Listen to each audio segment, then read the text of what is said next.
Более 100 предложений вошло в резолюцию 12-го съезда Коми Войтер. Делегаты межрегионального общественного движения поднимали самые острые проблемы, касающиеся экономики, экологии, демографии и здоровья.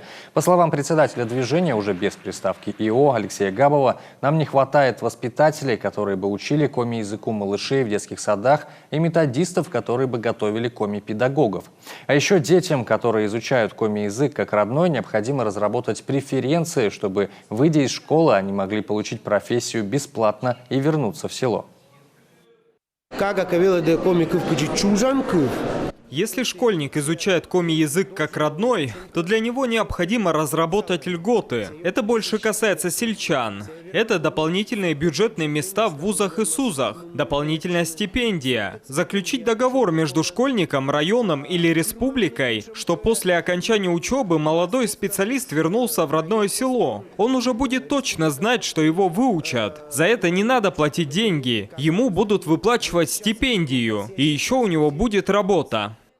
Много споров было и по вывозу ТБО, и сохранению экологии. Отдельная строка про строительство нового здания Национальному драмтеатру. По словам Алексея Габова, эти задачи стоят перед Коми Войтер на ближайшие 4 года.